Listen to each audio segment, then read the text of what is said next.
And good evening, everyone, and thank you for joining us for this very special town hall, A State of Addiction, the War on Heroin. I'm Josh McKelvin. And I'm Amy Covino. In the last month, Granite Staters have said that this is now the most pressing issue facing our state. So over the next hour, we're going to take a closer look at the problem, try to find answers, and give hope to those fighting this epidemic. So tonight we have a panel of experts in this war joining us, each one with a very different view of the front lines. They are Manchester Police Chief Nick Willard. He's been a leading voice in this, been very vocal about it throughout the last several months. So we'll start with you, Chief. How are things going? Better or worse? Well, I think they're staying the same. The month of October was the worst month we had when it came to overdoses and fatalities. So we haven't gained any ground when it comes to the overall heroin issue. At the end of this month, we'll see what the numbers are. They seem to be coming down from last month, but right now we're still treading water. New Hampshire's drug czar, Jack Wozmak, was appointed back in January. He's been coordinating the effort at the state level.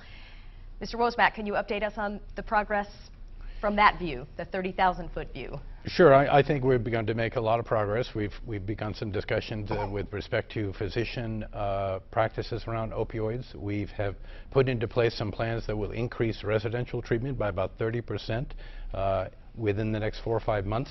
I expect that will produce an increase, maybe up to 50% detox beds available in the city of Manchester. We've eased licensing restrictions for new treatment facilities. We've increased the use of waivers. We're trying to set the stage from an economic development point of view to expand treatment opportunities and help companies establish. It is not inexpensive to create treatment. You could spend $1 million or more, about $75,000 a bed. Not that this is all about beds. But beds are an indicia of the continuum of care, and we've increased tuition reimbursement programs to encourage people to enter into the counseling profession, and a host of other things. So we've started a lot of conversations. Some of them are bearing fruit, some not yet, in terms of what the chief experiences on a daily basis, but we're making headway. All right, so we're going to expand on these topics in just a moment, but next on the panel is Dr. Lucas Combs. He's the president of the New Hampshire Medical Society and works in emergency medicine at Wentworth Douglas Hospital. A lot of this has been put on doctors and prescribing practices. Doctor, how big a part of the equation is that, do you believe? I can't really give you an exact percentage. I think it's a significant part, but it's not a majority of the circumstances that I experience in my practice, being more at the ground level than the multi-thousand-foot level.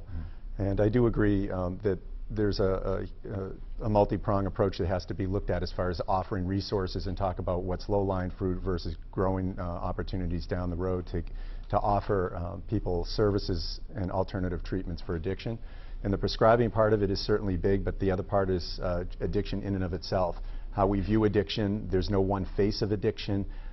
Really getting more people involved, the more the better, really opening our eyes and getting a better understanding of what addiction is and how people are pulled into addiction and how we can start addressing the issues, because the people who are dying from heroin on a daily basis. I see them in our emergency department, if not every day, every other day. And a lot of these folks did not come from a prescription pad. Interesting. Also joining us tonight, Holly Cicala from Hope for New Hampshire Recovery, an organization that tries to get people the help they need. Are we falling short? I'll say you're actively engaged in trying to get some solutions together. Of course, there's always shortfalls trying to get people engaged in their health and wellness process, right? But I do see New Hampshire communities coming together to try and find solutions even at a community level. Of course, I am a person in recovery for over 12 years now. You know, I have not used drugs or alcohol. I give back to my community in those kinds of ways to help people embrace a strength-based solution for themselves. These are our loved ones. These are people that have a neurological condition. They're not addicts or alcoholics. The labels only further stimulate the stigma.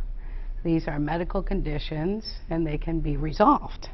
Obviously, I'm standing here in front of you 12 years without doing that. So it is achievable, and if the community engages just a little bit more, I think that you'll really get a handle on it. Yeah, numbers can be staggering. We talk about the sheer size of this problem, but there's also individual stories as well.